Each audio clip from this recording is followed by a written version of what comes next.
Well, yeah, we are, buddy. I'm a minute late. That's what happens when I get to yakking. So today we are taking on Community and Economic Development Staff Review.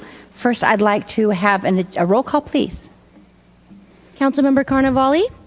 Councilmember Lamb? Here. Councilmember Gutierrez? Here. Mayor Pro Tem Gregory? Mayor Ross? I'm here as well. And do we have any agenda changes, or can we finalize right here and now? I have no agenda changes. There's only one item. Thank you so much, sir. So we will begin with our agenda item and our Community and Economic Development Staff Review. Who will be presenting this to us, please? Andy Firestone, Actually, I knew that. the Director of Community and Economic Development, is here to present this, and it covers planning, building, code enforcement, and economic development.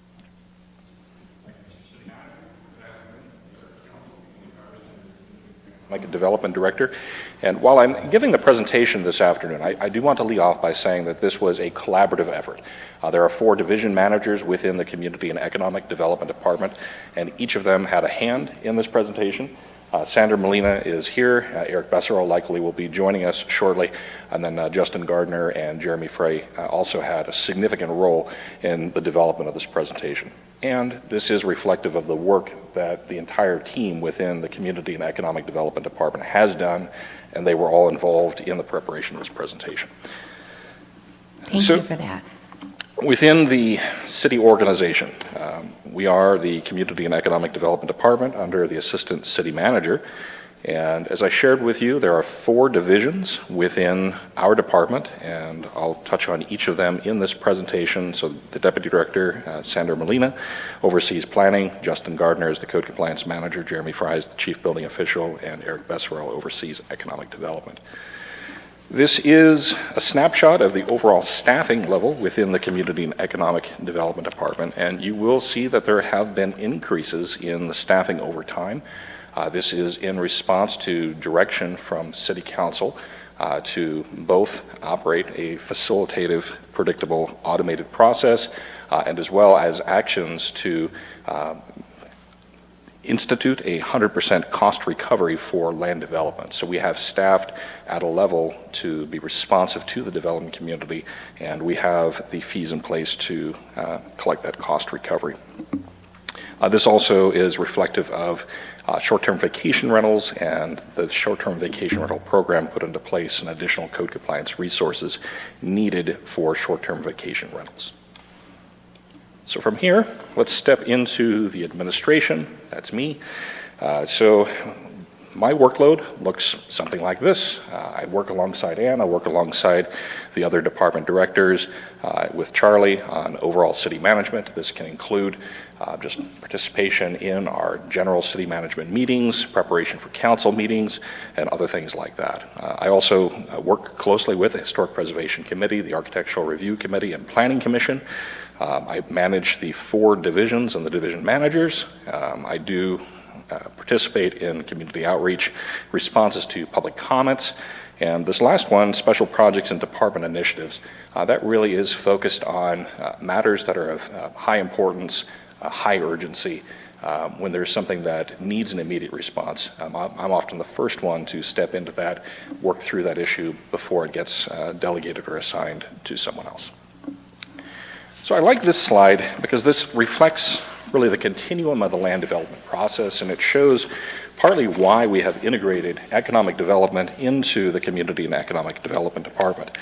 This is a continuum. It is a process where economic development is often the first to engage with a prospective business or with someone that has an idea that they want to do something here in Cathedral City. It may be raw, it may be conceptual, but economic development's role at that time is to hear them out and to connect them with the right resource, to connect them with the right staff so that they can continue to pursue that idea. In the case of land development, this may be someone that wants to develop or build here in Cathedral City, and it's a matter of getting them the right information at a very preliminary stage so that they can start that initial dialogue with the planning staff, so they can submit a preliminary application so that they can begin their entitlement process.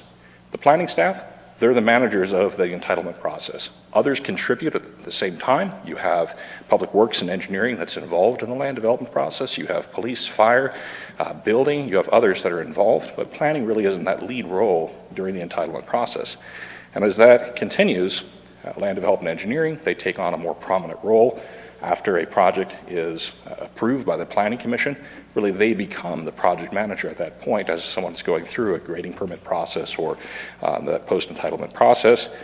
Building, they're reviewing the building permits, they're conducting the inspections, they're issuing that certificate of occupancy, and once that business is in place, once that building is built, then it really becomes the responsibility of code enforcement to ensure that the built environment is maintained to the city's codes and regulations. So there is a continuum and there is an interrelationship between all the divisions that are shown on this slide. And John, in his presentation on the 16th, will talk more about land development engineering.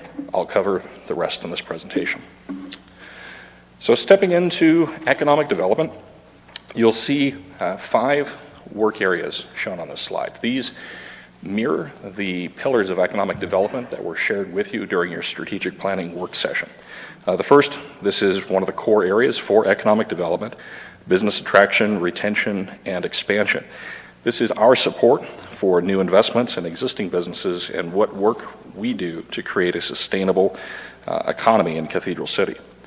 Businesses need a skilled labor force. Our economic development staff collaborates with educational institutions and workforce development organizations to conduct training programs and to provide other resources needed for our business community. We are largely comprised of small businesses and entrepreneurs. Economic development works to support them by helping connect them to funding and technical assistance along with other resources. With respect to housing, along with labor, that's one of the most important elements that new businesses are looking for when they're conducting site selection. Economic development today has taken on a more integral role with respect to housing production and support for housing resources. And the last item on this slide, tourism and regional collaboration. This recognizes one of the strengths throughout the Coachella Valley that we are a tourist destination, and there are many events, there are many opportunities for us to take advantage of that to a certain extent and really to maximize the potential of these by marketing and ensuring that we're seizing those as an economic opportunity for our business community as well. So looking at the breakdown of our economic development staff, we have a staff of 1.5. We have an economic development manager and an analyst that is shared with the city manager's office. Our economic development staff are engaged with the business and economic development community to provide support to the business community and to promote economic development. They are advocates for the city and work to promote business attraction, retention, and expansion. While they're a staff of 1.5, they leverage relationships with regional entities and contract partners to create the best possible outcome for the city and to ensure that the city is competitive within the region. Andy, can I ask you a question right there? I wrote it down because it came up once before, but now it's come up the second time. What does staff actually do to encourage expansion? So a lot of that gets to our connections with the business community. So as we hear that a business is potentially interested in expansion, that's an opportunity for us to connect them with other resources outside our own organization. But one of the pitfalls that a lot of communities make is that they assume that once a business is here, that it's just going to forever be here. Businesses are constantly changing. Their needs constantly change. Their business plans are constantly changing. And if we overlook expansion, as a business is perhaps looking for a new space, they're looking to potentially grow in size, if we overlook that, there's a potential that we lose that business to another city. So I think by maintaining that communication with a business and understanding business plans, how their business is going, as we start to hear that they're successful and they're looking for that next opportunity, it's a way for us to point them in the direction that may allow us to capture that expansion, to capture that growth here. How would we typically hear about that? A lot of that's through communication, and this is an area of growth for us. I would say that we are looking to do more with respect to our small business community, more outreach, more events, having more direct communication with our business community. And a lot of this is through dialogue. It's through communication with them. And I'm not trying to catch you. I just want you to know these questions are not gotcha questions. Do we have an active part in reaching out now? Is it something we're going to strive to do in the future? Do we wait for the phone to ring on our end? How does that typically work? If we wait for the phone to ring on our end, it's too late. I think so, too. So the small business workshop that we held last year, this is a good example of where we want to go and what we need to be doing more of. And I'll touch on this in some of the subsequent slides, but we do want to be more proactive. We want to be more engaged with the community, and whether it's through communications, whether it's through events, we want to be doing more, have more boots on the ground, if you will. And I think that enables us to have a better pulse of our business community as it stands today and those opportunities that may exist in the future. So 100%, we're you're growing right. in that space. Thank you.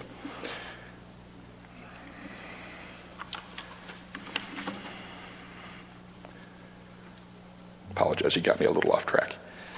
Okay, so our economic development staff have relationships with regional organizations and nonprofits. They're able to leverage those to provide additional support to the community. Those organizations have specializations that we do not have. It's important for us to understand that we can't do it all ourselves, and we need those relationships to thrive. Our staff are constantly monitoring the landscape for new opportunities, even beyond business attraction, retention, and expansion. They are assessing and evaluating grant opportunities that may provide additional funding and other benefits to the city. Economic development staff have taken on a greater role with housing policy, recognizing that housing is a pillar of business attraction together with an educated workforce. These are regional problems that require regional solutions, and economic development has integrated itself into these discussions.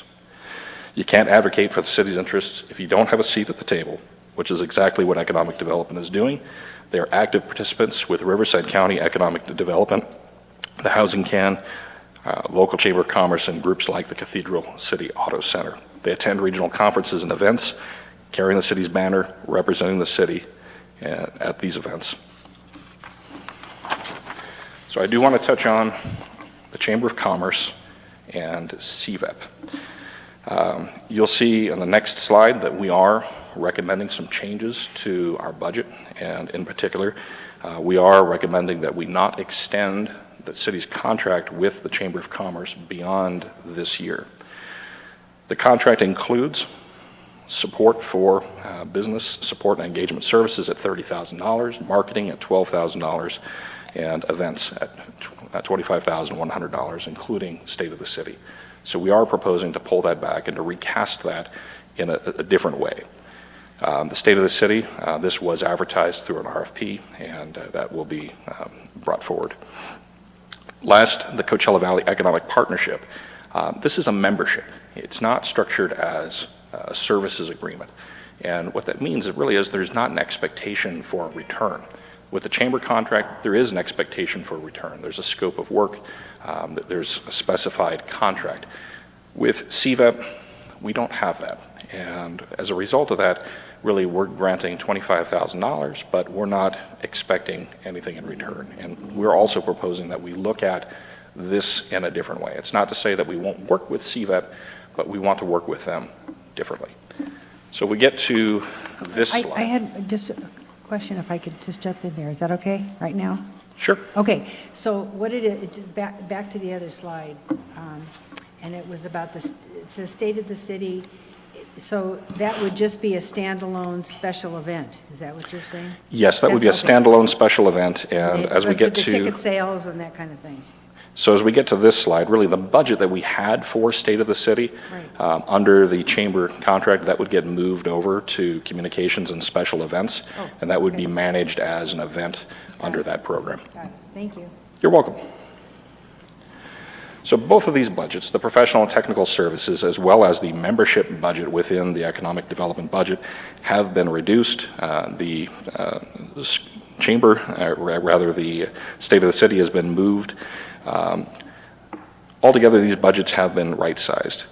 So we are looking at how we can perform similar services using our staff, using contracts, and finding a way to better meet the needs within the local community. So some examples of this, we're looking at conducting a SWOT analysis for our auto industry. This is a significant revenue source for the city, and there's a lot of vulnerability in this area right now.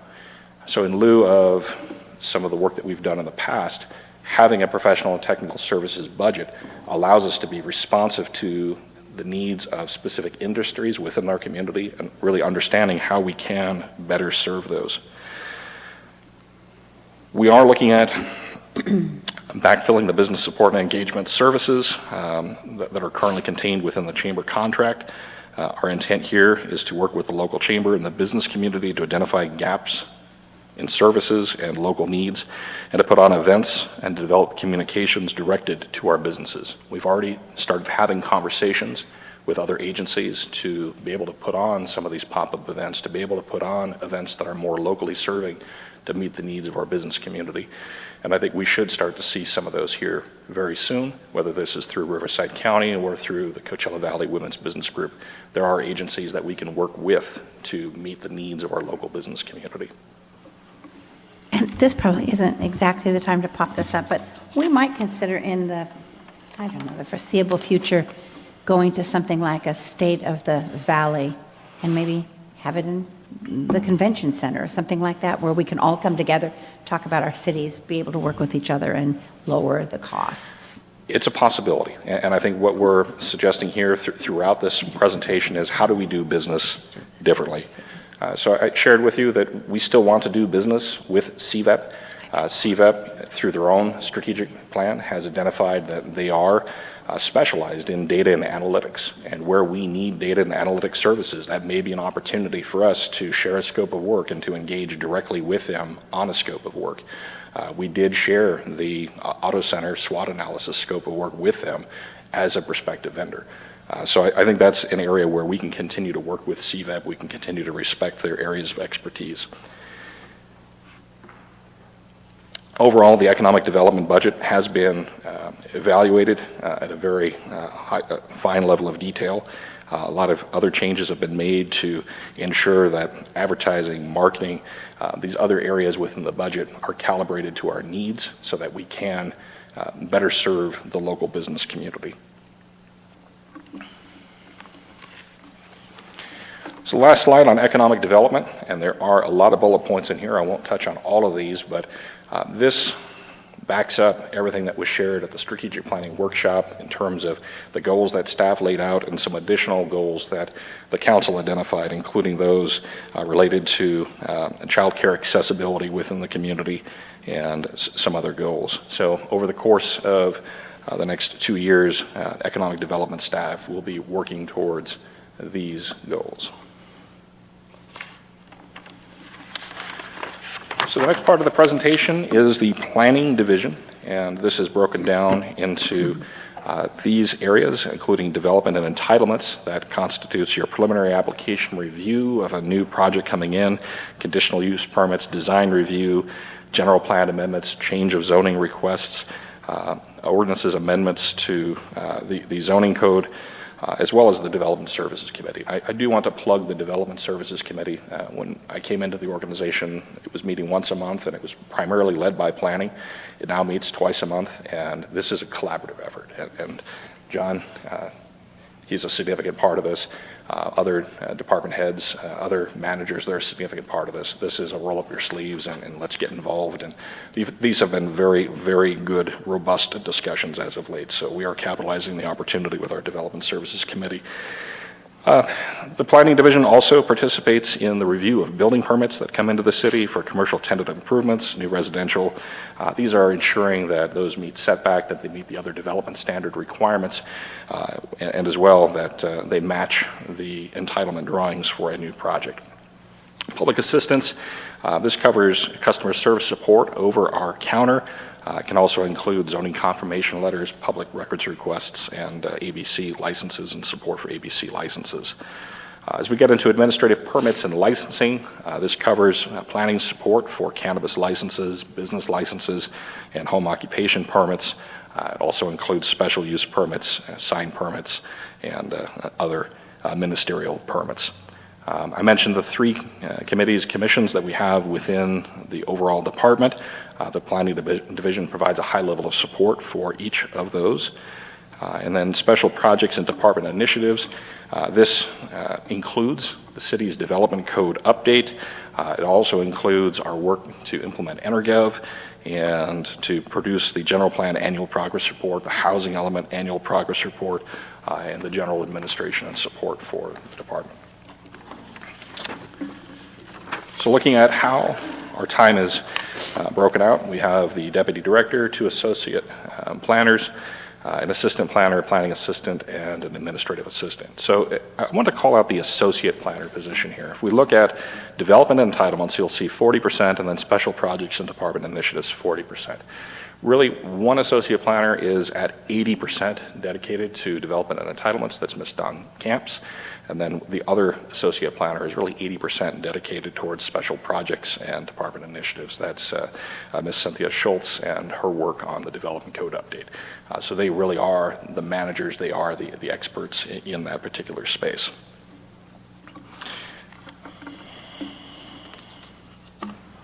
So the staff in the planning division have worked to create a planning process that is facilitative, predictable, and automated. Across the board, we have seen substantial improvements in our turnaround times, both for entitlement projects as well as the work on ministerial permits. We have implemented a concurrent review process as opposed to a linear process. Previously, planning would conduct a zoning compliance check on a new entitlement project before that project were to be reviewed to other divisions or departments for review. That has been changed. This is now a concurrent review. When that application comes in, it's received electronically.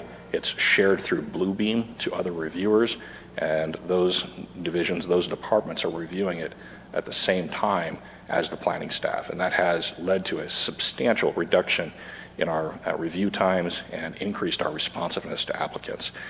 Puts in place a process where previously someone might be in 3-4 rounds of review with planning before they got to anyone else, and there might be major issues. There might be significant areas of concern that they didn't know about for months because we didn't refer them to that other department.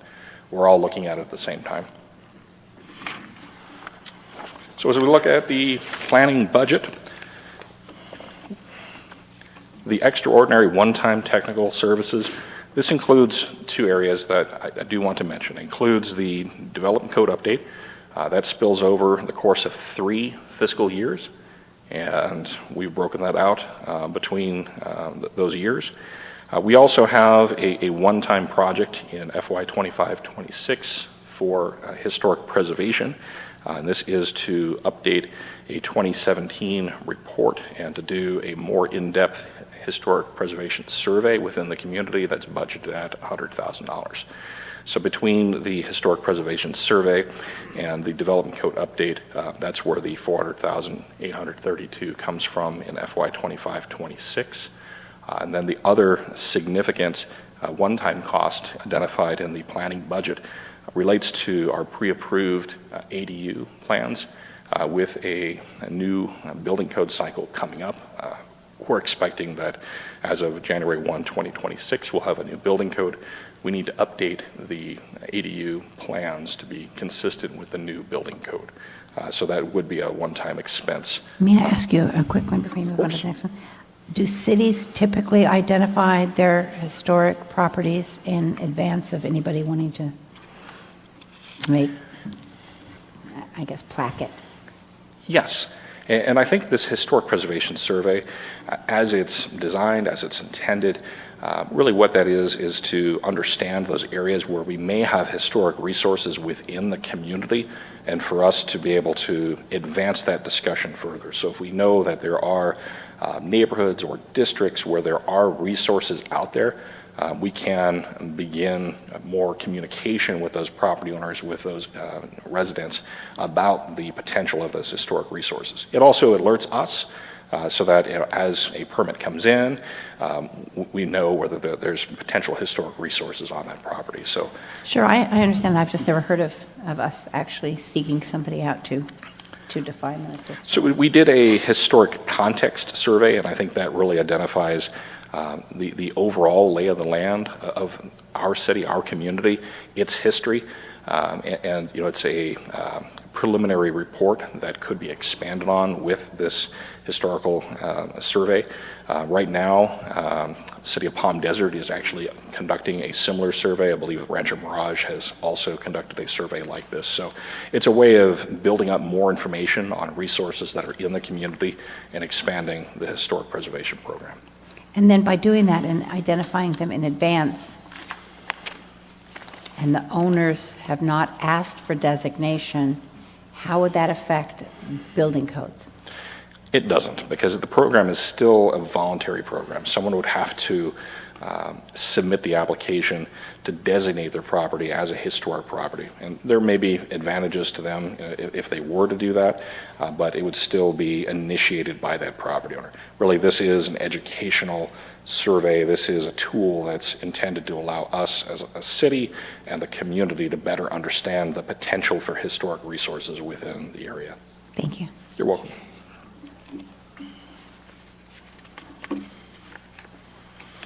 So much like the Economic Development Division, these are the goals for the Planning Division for the next 2 years.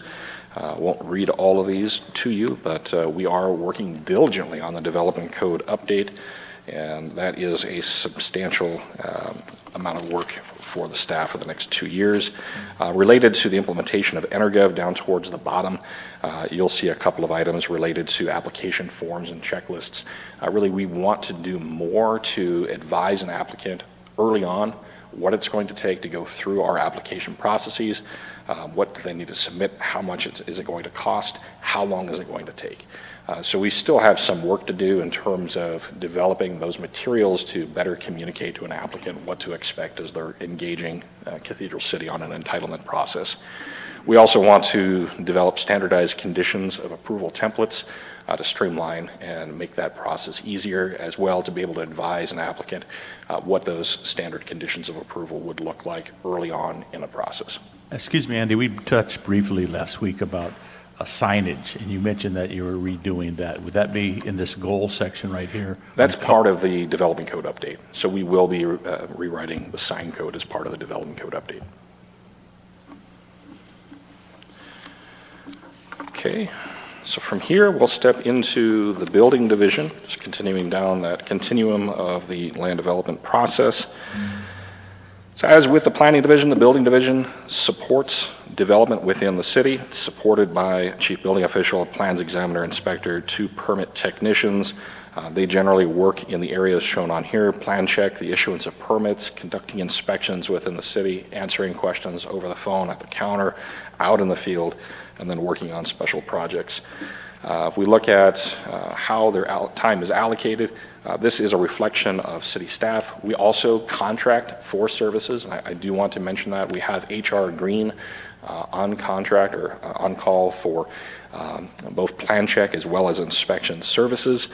HR Green, they're used for new commercial, industrial, multifamily projects, complex tenant improvement permits, and the conversion or change of occupancy permits. Otherwise, our plans examiner takes a lead role with the permit that comes in for plan check. We've also contracted for a full-time building inspector since 2023. There have been various contractors that have been formed that work. Right now, HR Green is providing us with a full-time contract building inspector. So as we look at time, you'll see that our plans examiner primarily is dedicated to plan check. The inspector is primarily dedicated to inspections, although there is some overlap between the two of them. Our permit techs primarily dedicated to the issuance of permits and public assistance, and our building official is dedicated to each of those areas. Ooh, I went too far. Apologize. All right, so if we get into the building budget, there are a couple of changes in here that I want to call out. Primarily, the reduction in professional and technical services from $360,000 to $180,000. The $360,000, that is for both plan check and inspection. So we are using HR Green to provide plan check services for those major permits and for a full-time building inspector. We are proposing to reduce that by $180,000 to support the conversion of a vacant FTE, one of our vacant permit tech positions, to a full-time building inspector and taking that position in-house. Our recommendation is based on a sustained development activity within the city. If we look at the level of permit issuance, we have seen a steady amount of permits, a steady amount of inspections the last few years, and we anticipate that that is only going to continue in the coming years. So there is a cost savings to the city to convert a vacant permit tech position that we do not need based on the implementation of EnerGov, based on the performance of our work today. We can take that vacant permit tech position, convert that into a building inspector to meet the demand for new building inspections in the city and to reduce the contract amount by $180,000. So there is a slight impact to salaries and benefits with the change from a permit technician to an inspector, which we've captured on this slide, but overall this is a cost savings to the city to make this change and to reduce that part of our HR Green contract.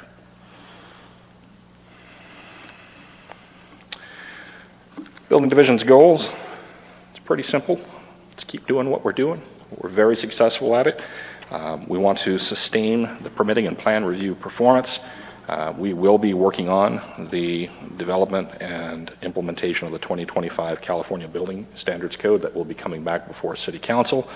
And we have on here evaluate continued use of HR Green for building inspection services. So as part of the city manager's recommended budget, that'll be coming forward, and we'll be recommending that change. So the last area is code compliance. And Justin Gardner, the Code Compliance Manager, has given Council presentations twice over the last year, and you've heard a lot from us in the strategic planning work session, so don't intend to go in great depth here, but we've categorized the code compliance work in these general areas. Cannabis enforcement, this is an emerging area, an area we've had to dedicate a lot more resources, a lot more time to in the last few months. We will be coming back to City Council on April 23rd for a more in-depth discussion on cannabis enforcement, but we did take that into account as we were looking at the work plan for the next 2 years. We still have short-term vacation rentals. We still dedicate a significant amount of time to that, and as well public assistance and special projects. So looking at the code compliance staffing, this is a look at the staffing and division of the work. In December 2024, when Justin Gardner gave his last presentation to Council, he reported that the caseload was about 850 open cases at the time. For the second year in a row, more cases were closed than opened. Each officer averages a caseload of 140 cases. Right now, we have 2 vacancies within the division, which impacts the caseload, but we are working through that. One of those vacancies is a result of a promotion. The other was due to a resignation.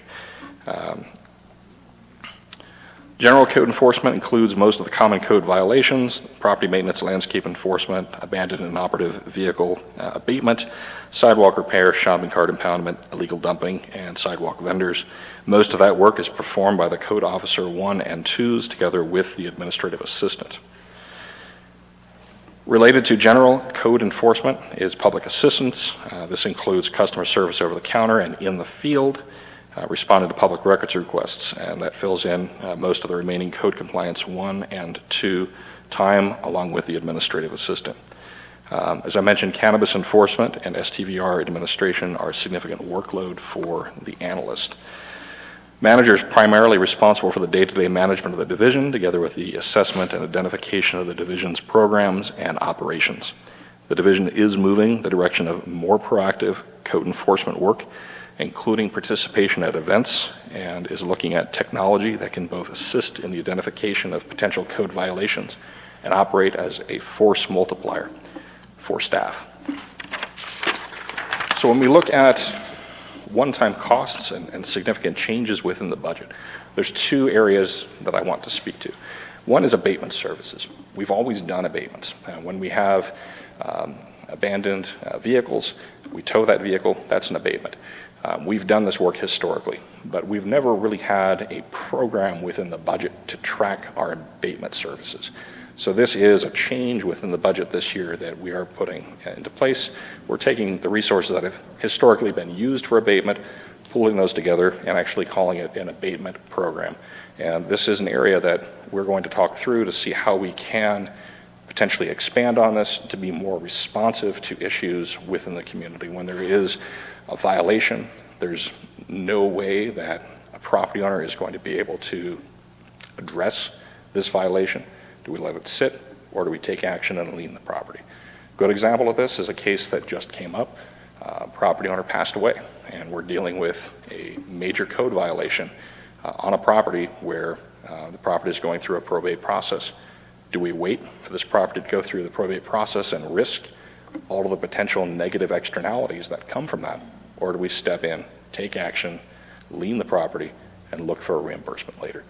That's a case where we are looking to take more immediate action, swift action, to be able to head off, stave off more significant issues later on. A case where we would use abatement services. It's not appropriate in every case, in every instance, but it is a tool in the toolbox, and it's one that we're looking to organize a little bit better. So that's one change in the budget. The other change is City Detect, and this is one that was mentioned at the strategic planning workshop, and I do have a video on a slide here to introduce you a little bit more to City Detect. This is a proactive code compliance tool. This is a force multiplier.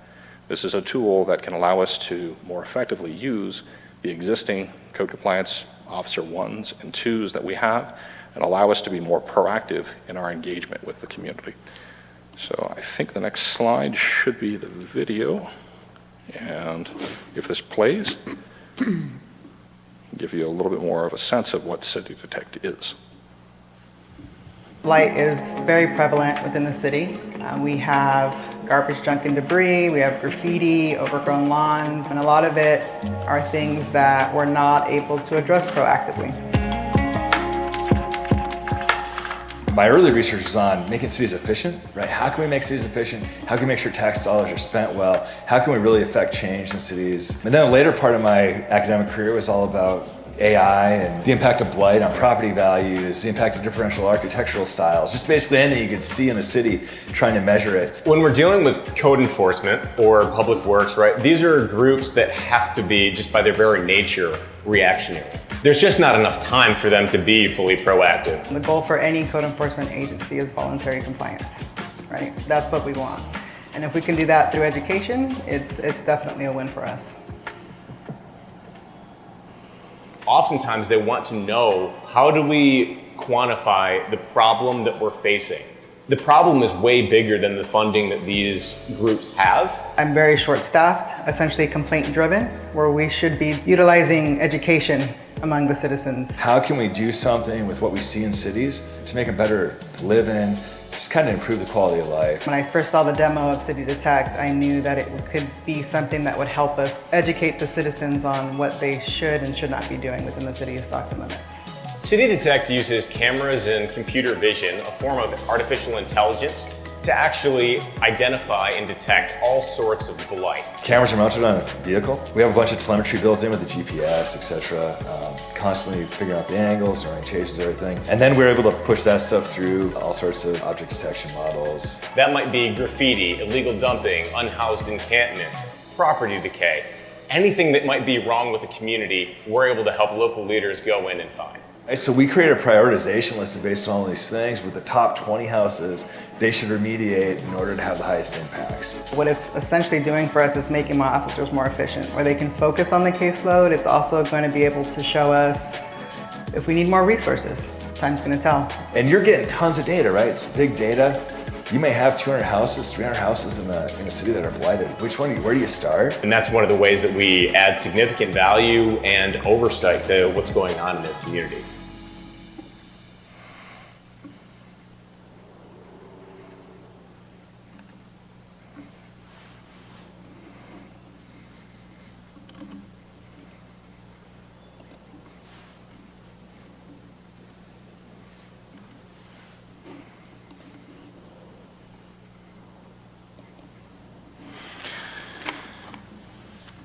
So currently, we are talking with City Detect to understand how their program could benefit Cathedral City. They've gone so far as to do a demo to help show how this tool could be deployed within the city. I mentioned as well, Desert Hot Springs is currently in the process of contracting with City Detect. We took advantage of that by having them come down here and drive vehicles around while they were in Desert Hot Springs. So this tool works by mounting cameras on our code compliance vehicles. And with the program that we're recommending in the budget, we would have City Detect cameras on 2 code compliance vehicles. That would capture data, the data you heard about in the video, as they're driving through neighborhoods. Their artificial intelligence program would learn the city's code. It would learn our nuisance regulations and be able to identify as it's driving through our neighborhoods whether there are potential code violations.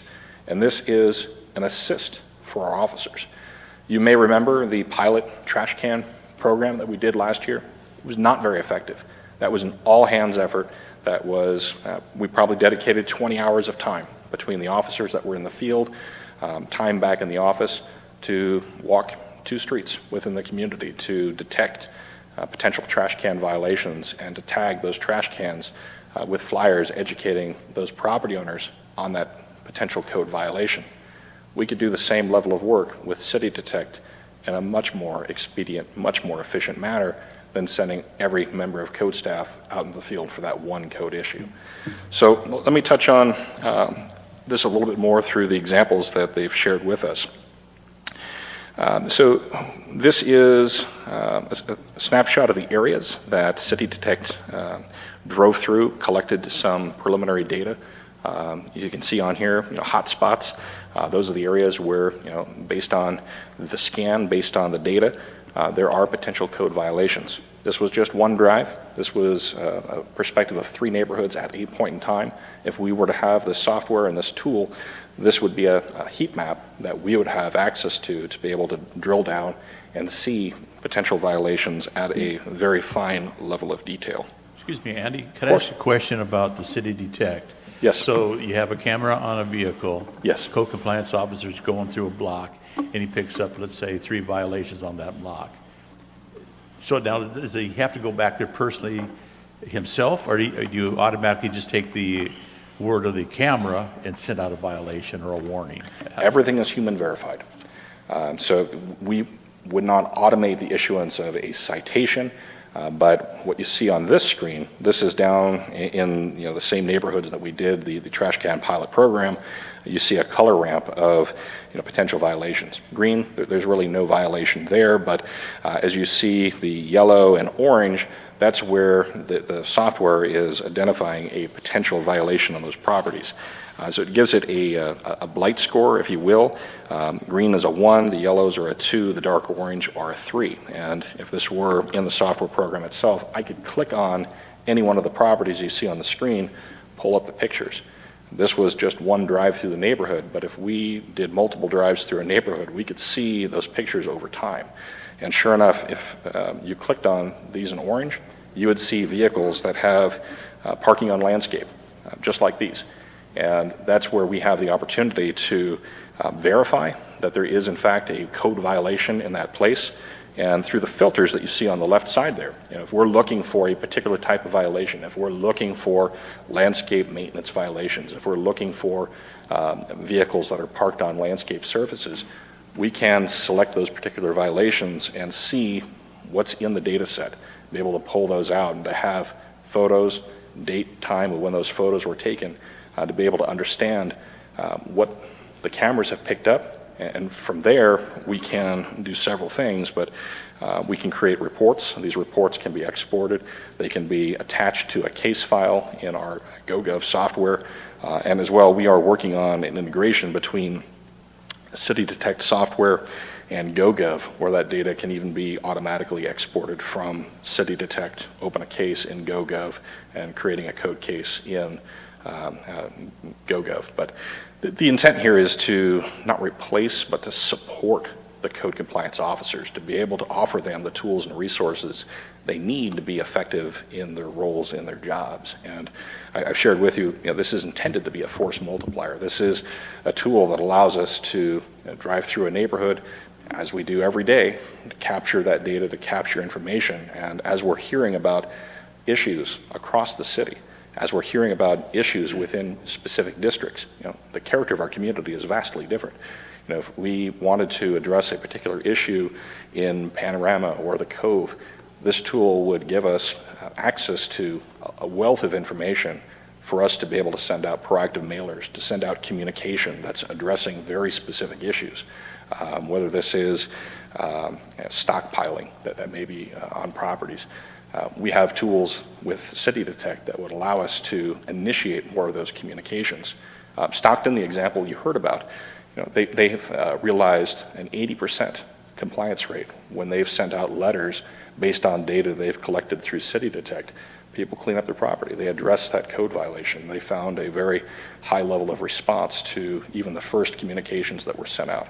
There still are some that are going to require a little more work, that are still going to require code compliance officers to open a case and go through your more traditional code enforcement methods. But in terms of how we position ourselves to be more proactive, how we work to communicate more effectively with the community and not just wait for a complaint, but to be able to identify issues that exist in the community, to start that conversation, that dialogue. This is an emerging technology, and a technology that better enables our code officers to be responsive to issues within the community. And it is part of our budget that we've advanced. Andy, quick question. Now, City Detect, so the enforcement will be an automatic letter to be sent out to the residents that is having some type of violation, correct? So the intent here is, it's say part of a campaign. It's part of a proactive code compliance campaign where we would use the data from this to be able to initiate communications within a neighborhood, within a district, on particular code issues. Are we going to send a letter on every violation we see? Probably not, but if we were to launch a more aggressive campaign on particular code issues, this is a tool that allows us to do that and to manage that very effectively. The idea would be to start, like we do every other code case, with education, to offer a property owner the opportunity for voluntary compliance before that escalates into a more formal code enforcement process. So our means and methods wouldn't change necessarily, but this is a tool where we wouldn't wait to get the complaint. We would use this tool to initiate that dialogue early on to be able to communicate the city's expectations for maintenance within their neighborhood. So this would require our vehicles to drive through each and every street quite often, every 3 months, or how often? So we're in neighborhoods every day, and I think that's part of the beauty of the system is we're out and about every day. And when we're out in the community, we have the camera on, that's an opportunity for us to collect data. In terms of the exact deployment, that's a work in progress. In terms of this exact precision of how we would do that, that's a work in progress. But the idea is that it's mounted to code vehicles. We're out in the community, and as we're having issues, as we're having areas of concern, like we do, it's a way for us to be able to collect data in large quantities. Now, those vehicles must drive a certain speed. They cannot probably drive above a certain speed in order to take those pictures. So believe it or not, I don't have the exact speed, but the cameras are sensitive enough that they will be able to pick up data on any street within the city. There's no concern about that. Well, I'm interested in knowing more about it. I am too, and I have a couple of questions, please. So you one time said that these blights, these different things that you're picking out, these The blight score, yes. would be then verified by our own people? That's correct, yes. And then also, you said that the notifications will go out by mail. Are those yes. both correct? Yes. So both of those things happen. So when you have this automobile going through and getting these pictures, how do we stay neutral and not so selective that we begin picking out neighborhoods or picking out prior violators or picking, how, and I'm not suggesting that you would, I'm just saying that that's kind of humanity, that we tend to do that after a while. So the intent here is to collect data that you see from a public vantage point. You know, we're not going into people's side yards, backyards. This is what is visible from a public street. And as I've said, we're driving through neighborhoods anyway. We're already there. We're not looking for specific violators. We're not looking for specific persons, but we're looking for major issues. And as you see here, this is one neighborhood. There are many issues within this neighborhood. So this is a tool that allows us to address these at a different scale, at a different level, and in a more proactive manner. I think this is perhaps a different tactic, a different approach than what we've tried in the past. And our code compliance staff, admittedly, have been very reactive. We've been very much responsive to complaints. With a caseload of 1,600, 1,700 cases that we had in 2023, that was all we did. But now as we have reached a more sustainable caseload, our officers now have more proactive time. This is a tool for us to be able to use that proactive time to be able to take on larger issues and to operate in a more proactive manner. So, and I'm generally in support of this, so my questions are not gotchas by any means. But if you have cars, code enforcement people driving, I'm assuming they spend most of their time in the neighborhoods that have the majority of the blight. Or is it going to be they're just driving up and down every street throughout the... I'm guessing Panorama doesn't have as many violations as, let's say, some of our other neighborhoods might. Do we spend more time in those other neighborhoods? Is it an equal amount of time even spent in Panorama, though your results aren't going to be as robust? So I think the idea here is to get out, to use this tool across the community. We're not necessarily targeting specific neighborhoods. I know there's 3 that are shown on here that we drove through as part of this analysis, and yes, you are seeing more hits in one than another, but this tool is going to be monitored by the code compliance manager and used at his discretion. I apologize that he's not here today to be able to answer more specific questions that you may have, but mounting it on 2 code compliance vehicles allows us, and those vehicles are in continuous use, allows us to take those vehicles out throughout the community.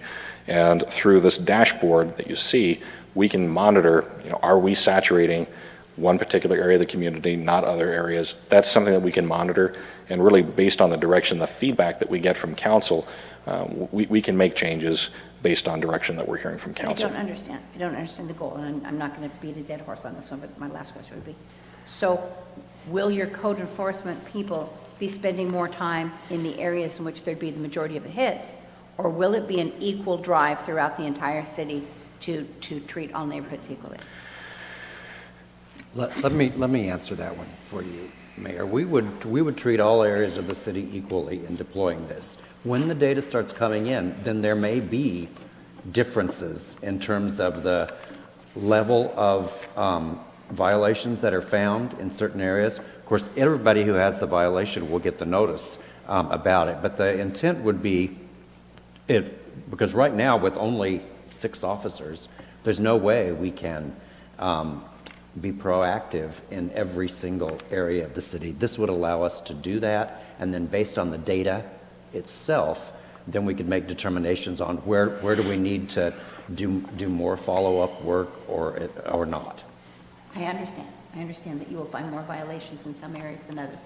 My question was, as these code enforcement officers drive through and this camera is monitoring all of our residents, are they monitoring all of the residents in the city, or are they just going to be primarily working in high blight areas?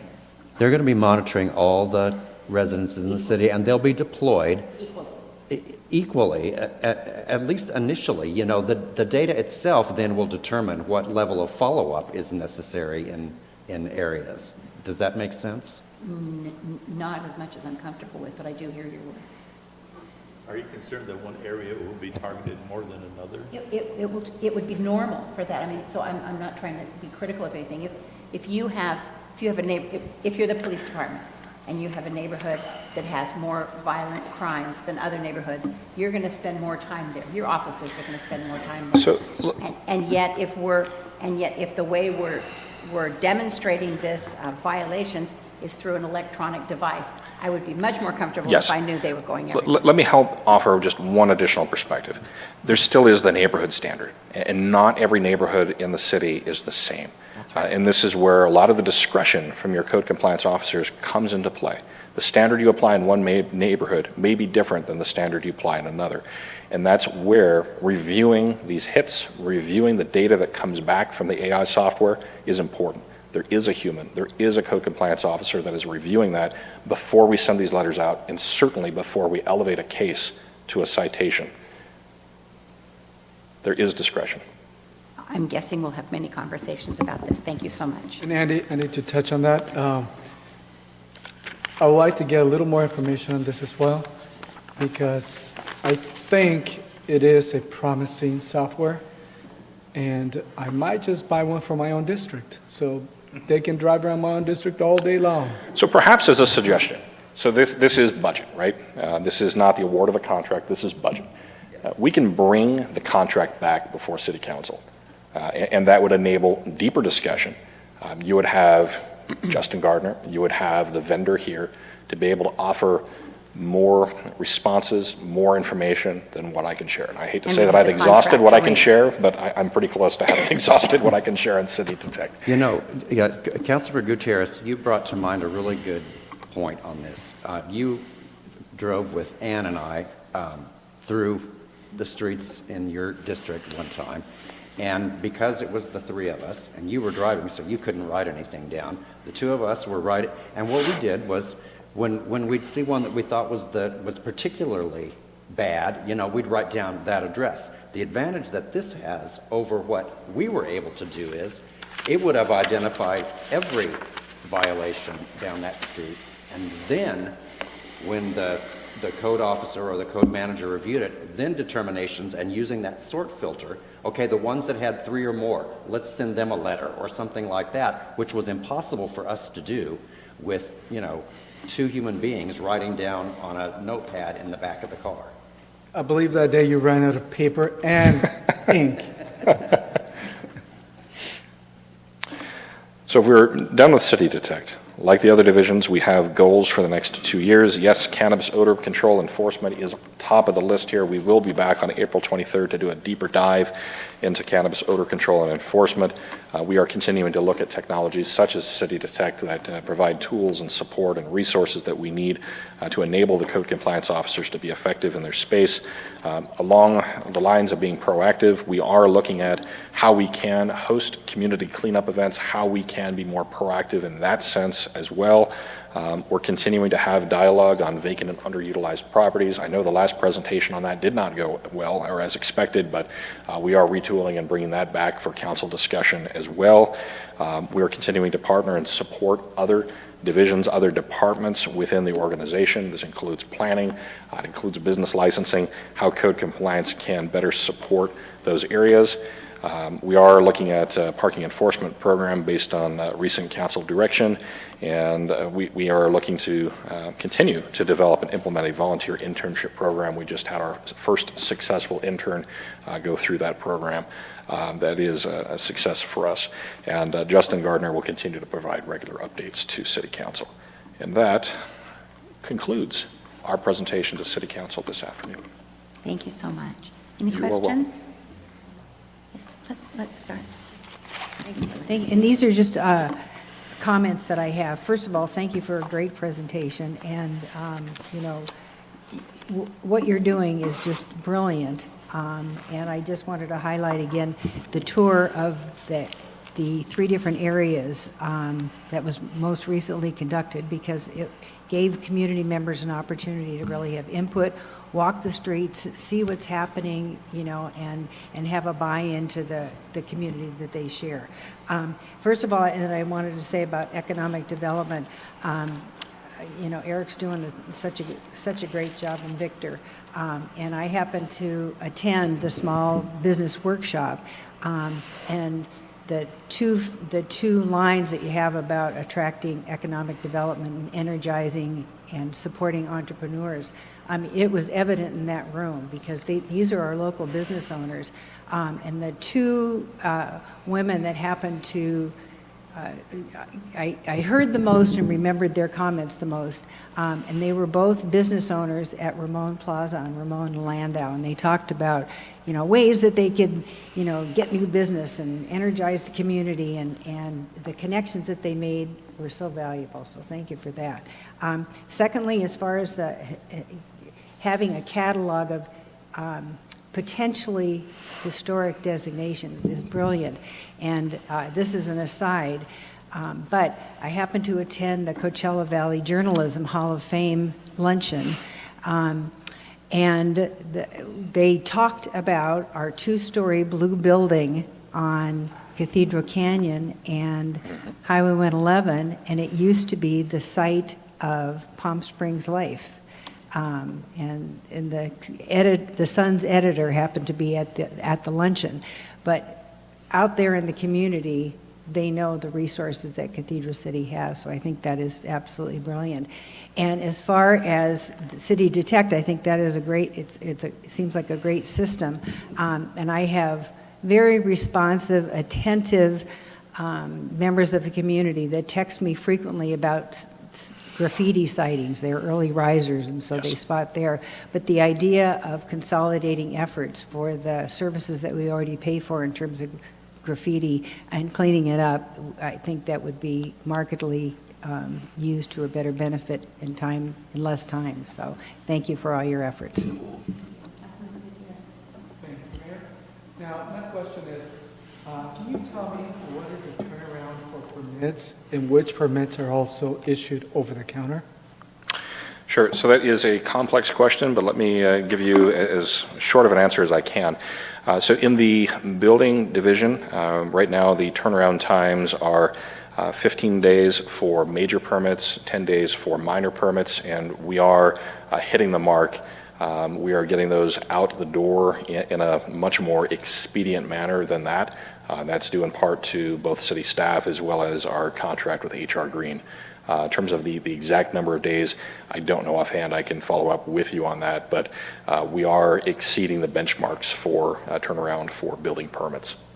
And which ones are you doing over the counter? So the over-the-counter, and I apologize, I wish Jeremy Fry were here today. He'd be able to give you a definitive answer. I don't think there's anyone from building behind me. Let me follow up with you on exactly what is over-the-counter, but your typical over-the-counter would include water heaters. It would include small permits like that. Oh, okay, thank you. Mayor Pro Tem. That's you. Don't be so surprised. I thought I was later on. I thought I had more time. So thank you so much for the presentation.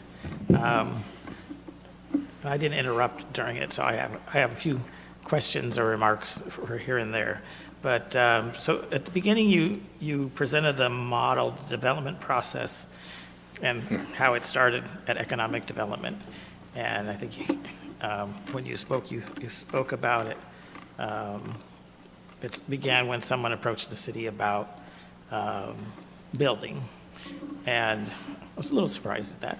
But you did later go on to talk more about business attraction. So I think it really starts with making sure we have the right environment. And I learned that mostly from you guys, that, and even when you're going through the changes being made to the code and having a streamlined code and those kind of things, that's partially at least, and so we have the right environment. So I think that I know you're explaining the process in a digestible and understandable way, but it's much more complicated than that. But then the other thing that I think happens before someone actually knocks on the door is marketing. And so I do have a couple of questions about that. So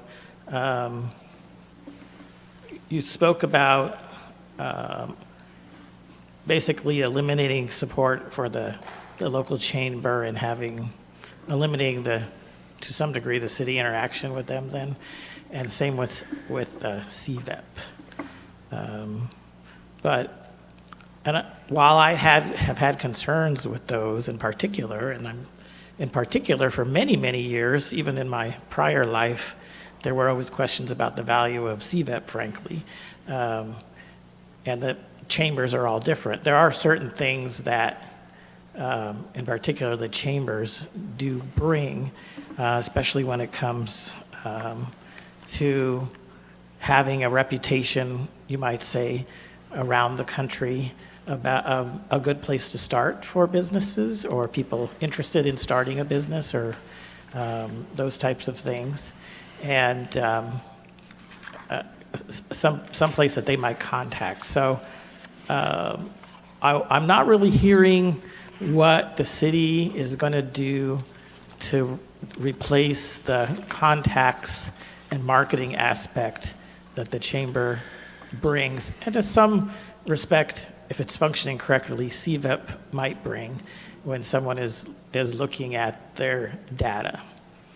So I think there's two responses to that. And for the second response, I do want to bring up Eric Becerril to talk a little bit more about what he has planned and how he has structured the budget to conduct more of that marketing, more of that outreach, more of that engagement, really to take the city's brand and ensure that it's out in the community for prospective businesses and our existing businesses. I think Eric can give you a pretty good sense of that. With respect to the chamber, we still intend to have a relationship with the chamber, but not under a contract. Under the contract, there were specific deliverables that we were expecting. We have not received those. And marketing is one of those. We have not seen the returns that we desired under the contract. And I think that's the opportunity for us to say, how can we do this differently?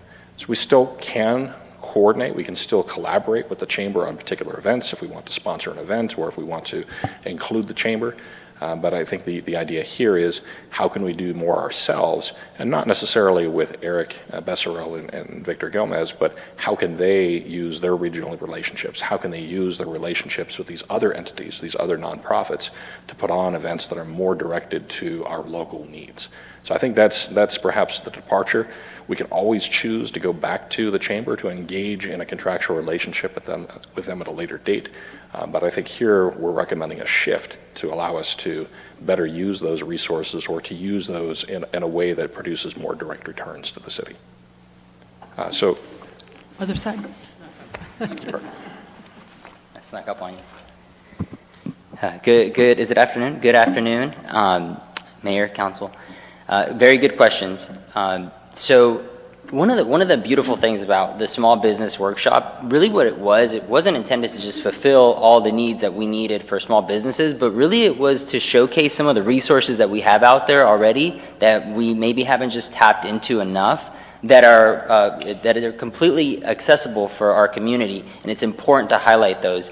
And a good example is inviting the SBDC, the Small Business Development Center based out of Indio, California, and inviting them here to talk about the free resource that's federally funded through taxpayers' dollars. So that there are already organizations that get funded to provide resources, and we shouldn't have to duplicate efforts and have to invest additional funds. So we're just being more fiscally responsible and ensuring that we get the resources into the hands of the community. For those who weren't able to attend, they can go on to the economic development page and actually get all of the contacts and all of the free resources that they have. So that was just one organization, and as we heard, there was a variety of organizations that are out here to provide free services.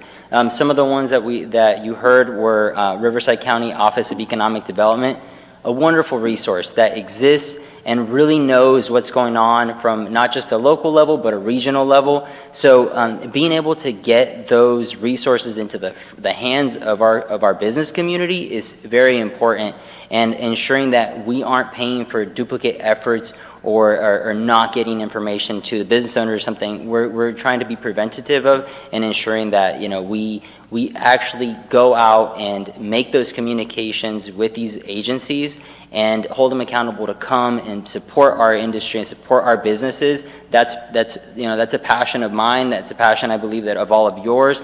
That not only do these businesses have the right, but they deserve all those resources. So we're making sure that we get that in the language that they speak. If it isn't English, we have other agencies that can help with that. But the other one is the other side to that is we have new agencies, new nonprofits that are continuing to thrive in our Coachella Valley, and we want to make sure that, we're being equitable and giving everyone a fair opportunity to showcase their talents. With the Coachella Valley Women's Small Business Center, they're working in Palm Desert to really change the image of how they're working with small businesses, and we want to make sure that we're on the forefront with them and inviting to them, and at the same time putting an appropriate amount of funding towards those efforts. So that's excellent and it's great to hear, and many kudos for that. You certainly found a need that exists with existing small businesses, and one could argue even with people that are thinking about, have identified Cathedral City as a place to conduct business, and so it can easily be translated to them. The piece I'm not hearing is how about those that are out there that don't know about Cathedral City or know that they want to know that they will thrive here? Another beautiful point that I'd love to touch on. One of the agencies here that's doing a phenomenal job at really creating these sort of outreach regional type efforts is Visit Greater Palm Springs. They really recently, Sean Smith, the Economic Development Director there, is really bringing all the economic development people in the valley together, and we're meeting monthly to discuss efforts on how we work together. A good example is this.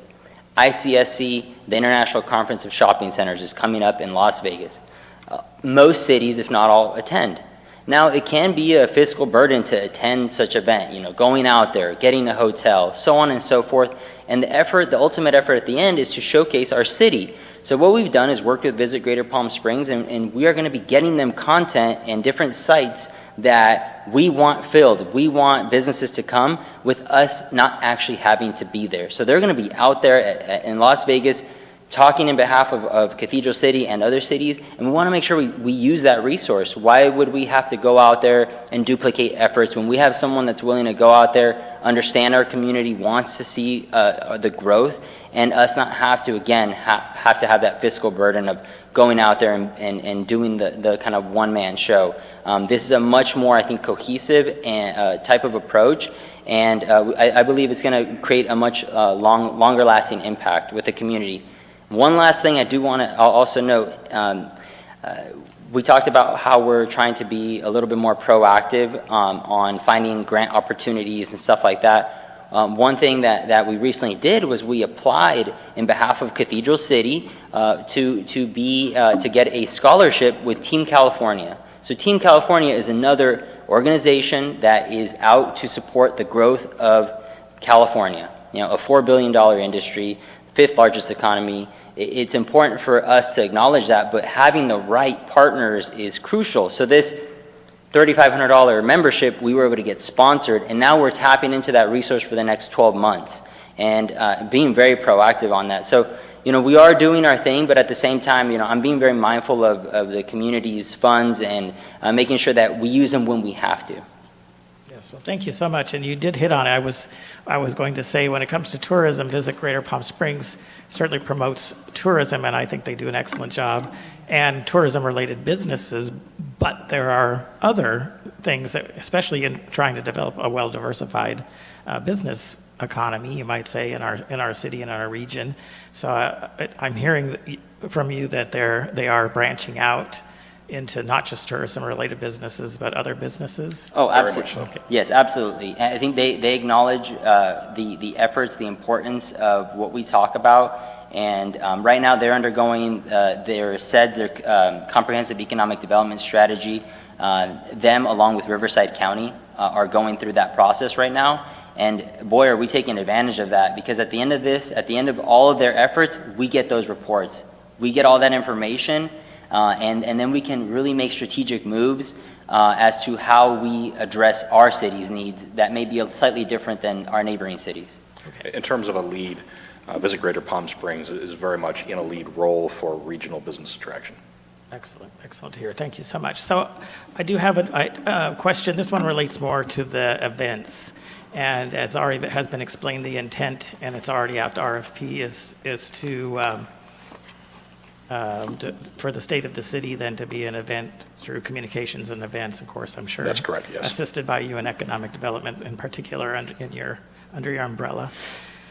But the mayor alluded to something about the whole valley, and when she said that, I was like, well, of course, that's the other event that is very important, is the All Valley Mayor's County Tribal Luncheon, because while our State of the City focuses on our city, that's an opportunity there to have a little shorter exposure to in all of the different cities that participate. And my understanding that's also been put on by the Greater Coachella Valley Chamber, and but cities that are in other chambers also participate in that. So you kind of answered it, but I don't want to assume you're answering it when you said that we're changing our relationship with the chamber, but we're not necessarily saying we're not going to be working with the chamber anymore. So has there been some thought and funding put towards that event also? We have not discussed that event particularly, but we are looking to continue a relationship with the chamber, just a different relationship than what we have contracted for in the past.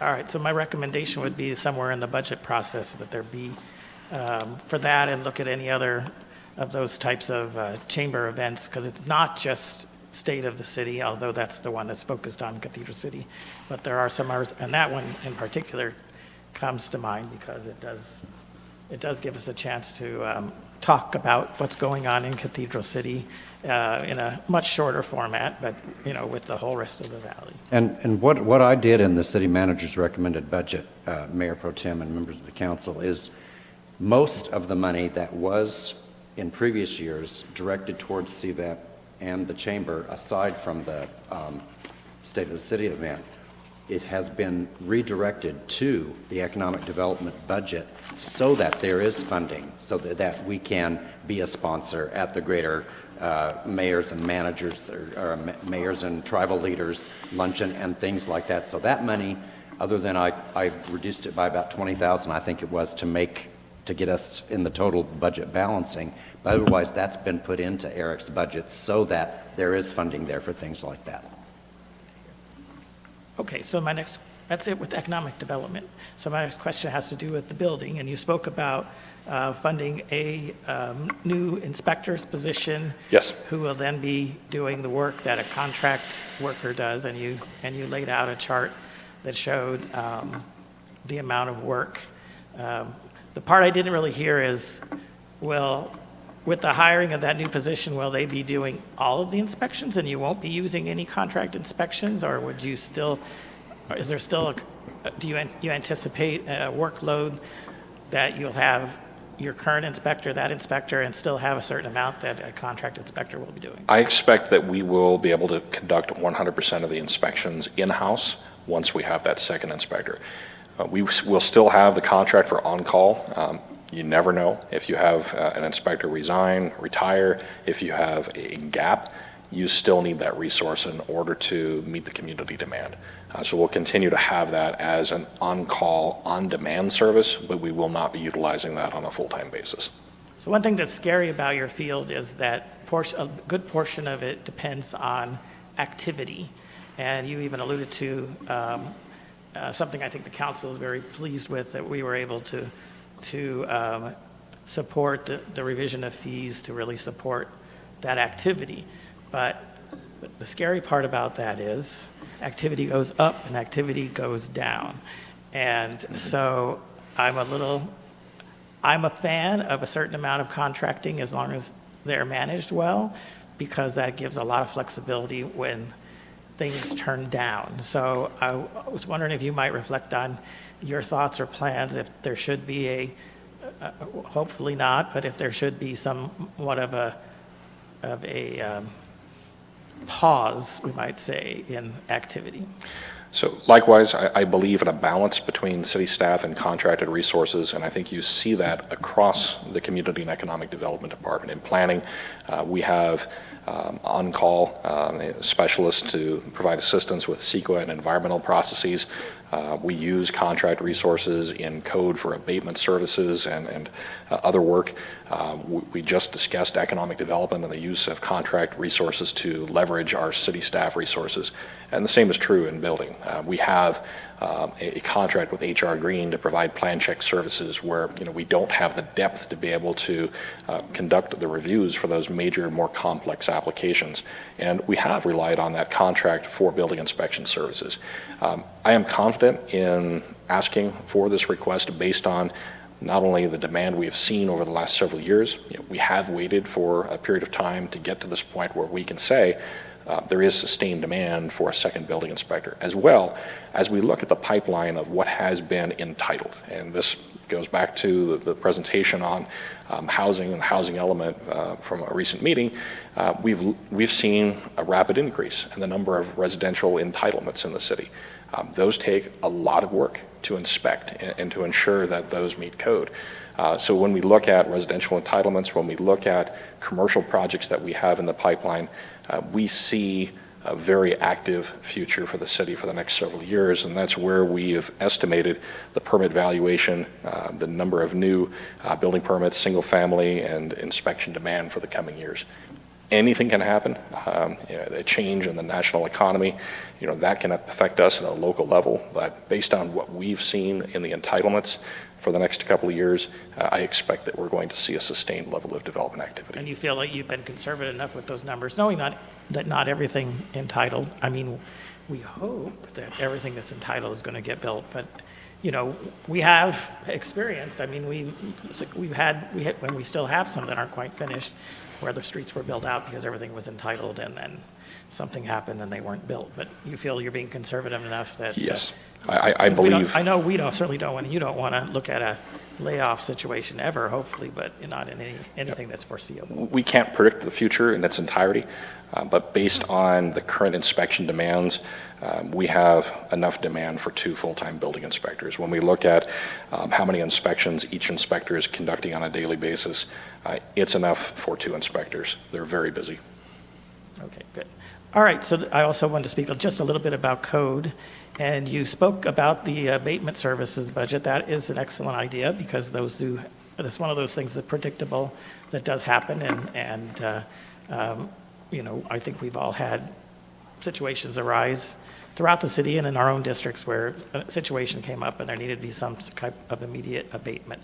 And you mentioned liens, but you didn't really talk about steps for cost recovery. So I was wondering if you might touch on that just a little bit, what your intention would be from this abatement fund as far as eventual cost recovery, with a hopeful of it being a kind of a neutral thing over time. So the intent would be for that to be neutral over time. It may take time for it to pay back, but with an abatement, we would lien the property, and when that property sells, there would be a recovery of that lien to the city, and that would go back to the general fund. Okay, and that typically recovers all costs, including legal fees? Yes. All right, good. And I just wanted to thank you for looking at things that can increase productivity, and you mentioned City Detect, and I'm not going to go into that because that will undoubtedly need to come back and with a very detailed bring it back.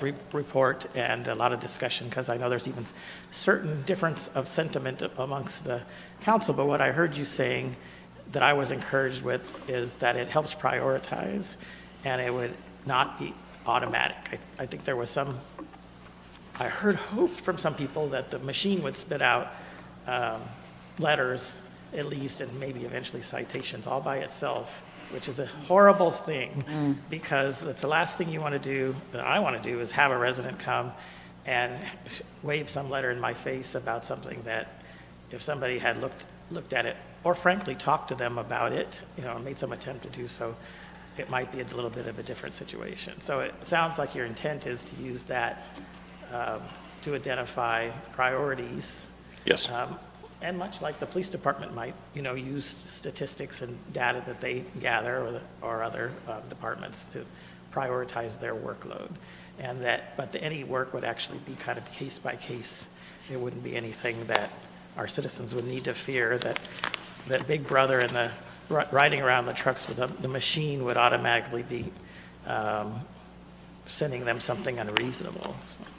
And they would always have some type of there would always be at least some attempt to dialogue first, as we do now, to educate and move from there on. Yes, and the letter may be the conduit, it may be that way for us to reach out to a property owner, but certainly we would still be leading with education first and voluntary compliance before we leap into anything else. And I thought you kind of said that while it might not be a letter, you might see that it appears to be a recurring problem in a certain neighborhood, and you might target educational materials first. That's to correct. that. And I think that could be more automated.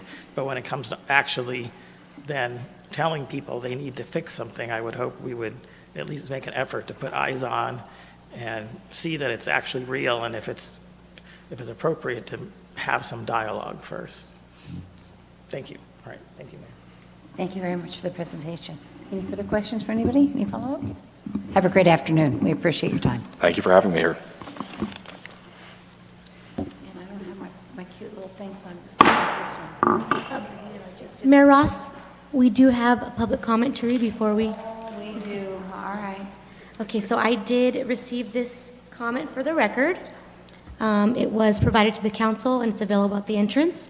David Coslow expressed his concern related to the summary of existing staffing and certain specifics of the code enforcement section in the staff report.